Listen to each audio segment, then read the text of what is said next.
पुणे जिल्ह्यात नुकत्याच झालेल्या नगर परिषद आणि नगरपंचायतीच्या निवडणुकांचे निकाल जाहीर झाले असून या निकालांमधून जिल्ह्यातील राजकीय चित्र आता परत एकदा स्पष्ट झालं आहे। उपमुख्यमंत्री अजित पवार यांचे जिल्ह्यावरचे वर्चस्व या निवडणुकातून एकदा पुन्हा अधोरेखित झालं आहे। महायुतीतील भाजप, राष्ट्रवादी काँग्रेस, अजित पवार आणि शिवसेना शिंदे या पक्षांनी स्थानिक परिस्थिती लक्षात घेऊन युती किंवा स्वबळावर निवडणूक लढवण्याचा निर्णय घेतला होता। हा निर्णय प्रामुख्याने अजित पवार यांच्या राष्ट्रवादीच्या पथ्यावर पडल्याचं दिसून आलं। पुणे जिल्ह्यातील नगर परिषद निवडणुकात अजित पवारांचं वर्चस्व इतकं ठाम कसं काय झालं? भाजपसारख्या बलाढ्य मित्र पक्षाला मागे टाकत राष्ट्रवादी अजित पवार गट यांनी 10 ठिकाणी सत्ता कशी मिळवली? महाविकास आघाडीची रणनीती कुठे फसली? ऑपरेशन लोटस फेल का गेलं? आणि बारामतीसह जिल्हाभर मतदारांनी अजित पवारांच्या बाजूने स्पष्ट कौल का दिला? हे सगळं राजकीय योगायोग आहे की यामागे काही ठोस कारणांची साखळी आहे? पुण्यात अजित पवारांचं वर्चस्व कायम राहण्यामागे कोणती प्रमुख कारणं आहेत? सगळं सांगते, पण त्यासाठी हा व्हिडिओ शेवटपर्यंत नक्की बघा। नमस्कार, मी सोनम, तुम्ही पाहताय महाराष्ट्र जागरण। मंडळी, पुणे जिल्ह्यात एकूण 14 नगर परिषदा आणि 3 नगर पंचायतींसाठी निवडणूक पार पडली होती। या निवडणुकांमध्ये महायुतीने एकत्रितपणे चांगली कामगिरी करत 14 नगर परिषदा आणि 3 नगर पंचायतीवर सत्ता मिळवली। या यशामध्ये सर्वाधिक वाटा राष्ट्रवादी काँग्रेस अजित पवार पक्षाचा आहे। अजित पवार यांच्या पक्षाने तब्बल 10 ठिकाणी सत्ता मिळवत जिल्ह्यातील आपली पकड अधिक मजबूत केली आहे। राष्ट्रवादी काँग्रेस अजित पवार पक्षाने बारामती, लोणावळा, तळेगाव दाभाडे, जेजुरी, भोर, इंदापूर आणि फुरसुंगी उरडी देवाची या नगर पंचायतीवर सत्ता मिळवली आहे। याशिवाय वडगाव, मंचर आणि माळेगाव बुद्रुक या नगर पंचायतीवरही अजित पवार यांच्या राष्ट्रवादीचा ताबा आहे। विशेष म्हणजे काही ठिकाणी भाजपशी युती करण्यात आली असली तरीही बहुतेक ठिकाणी अजित पवार यांनी स्वबळावर निवडणूक लढून भाजपाला फेल ठरवलं आहे। अजित पवार यांच्या राष्ट्रवादी काँग्रेसच्या यशामागे अनेक घटक एकत्रितपणे प्रभावी ठरले। पुणे जिल्ह्यात वॉर्ड पातळीवर मजबूत आणि सक्रिय संघटना असल्यामुळे कार्यकर्त्यांचे जमिनीवरील काम नगर परिषद निवडणुकात निर्णायक ठरले। पाणी पुरवठा, सिंचन, रस्ते, MIDC, औद्योगिक विकास आणि रोजगार या मुद्द्यावर सातत्याने केलेल्या कामांमुळे काम करणारा नेता अशी अजित पवारांची प्रतिमा मतदारांमध्ये बळकट झाली। विशेषतः बारामती, इंदापूर, दौंड आणि भोर भागात याचा थेट फायदा दिसून आला। उपमुख्यमंत्री पदामुळे उपलब्ध असलेला निधी, प्रशासकीय यंत्रणा आणि जलद निर्णय क्षमता यामुळे स्थानिक प्रश्न तातडीने सुटत असल्याची भावना देखील निर्माण झाली। यासोबतच कुठे युती तर कुठे स्वबळावर लढत अशी लवचिक आणि प्रॅक्टिकल राजकीय रणनीती यांच्या फायद्याची ठरली आहे।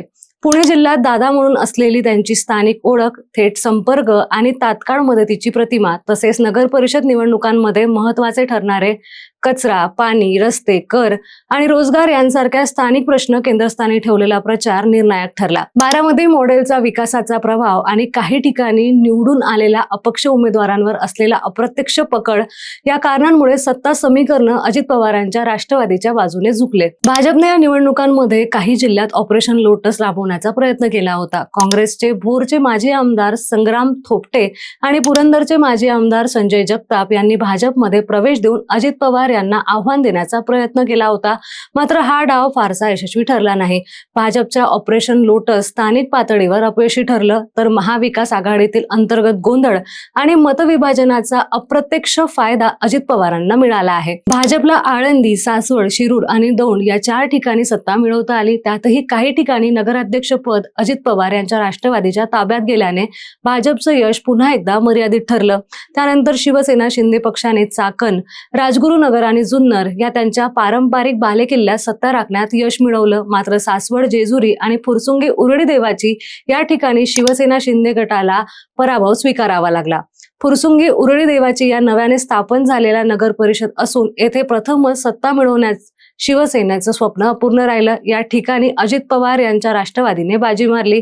महाविकास आघाडीला या निवडणुकांमध्ये मोठा फटका बसला आहे। राष्ट्रवादी काँग्रेस शरद पवार पक्षाला जिल्ह्यात फक्त 60 ठिकाणी, तर शिवसेना ठाकरे पक्षाला 4 ठिकाणी, तर काँग्रेसला केवळ लोणावळ्यात 3 जागा मिळाल्या आहे। इतर ठिकाणी या पक्षांना एकही सत्ता मिळवता आली नाही। त्यामुळे जिल्ह्यात महाविकास आघाडीची ताकद लक्षणीयरित्या कमी झाल्याचं चित्र आहे। बारामतीचा निकाल या निवडणुकांमध्ये विशेष लक्षवेधी ठरणार होता। लोकसभा आणि विधानसभा निवडणुकीनंतर बारामतीत दोन्ही राष्ट्रवादी पक्षांमध्ये चुरस होईल अशी अपेक्षा होती, मात्र प्रत्यक्ष निकालामध्ये अजित पवार यांच्या राष्ट्रवादीने वर्चस्व कायम ठेवलं आहे। बारामती नगर परिषदेत एकूण 33 पैकी 27 जागा अजित पवार यांच्या राष्ट्रवादीने जिंकल्या। राष्ट्रवादी काँग्रेस शरद पवार पक्षाला केवळ एका जागेवर समाधान मानावं लागलं आहे.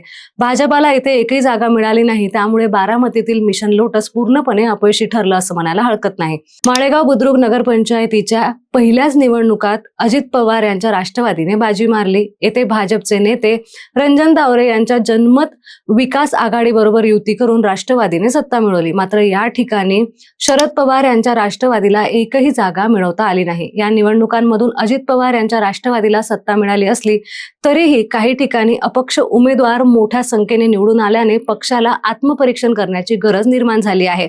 बारामतीत 5 आणि माळेगावमध्ये 7 अपक्ष उमेदवार निवडून आल्याने स्थानिक पातळीवर असंतोषही समोर आला आहे. एकूणच पुणे जिल्ह्यातील नगर परिषद निवडणुकांची राजकीय समीकरणे पुन्हा एकदा अजित पवार यांच्या बाजूने झुकल्याचं स्पष्ट दिसतंय. भाजपचा अपेक्षित डाव फसला असून महाविकास आघाडीला मोठा राजकीय धक्का बसलाय असं म्हणायला हरकत नाही. आगामी स्थानिक स्वराज्य संस्था निवडणुकांच्या दृष्टीने हे निकाल महत्त्वाचे मानले जात आहे.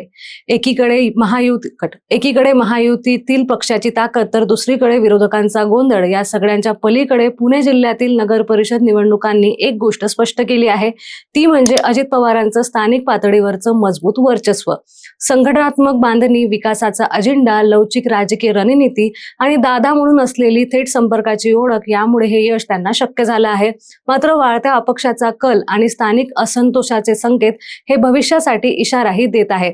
आगामी स्थानिक स्वराज्य संस्था निवडणुकांच्या पार्श्वभूमीवर हे निकाल राज्याच्या राजकारणाची दिशा ठरवणारे ठरतील असं म्हणायला हरकत नाही. या संपूर्ण निकालाबद्दल तुम्हाला काय वाटतं?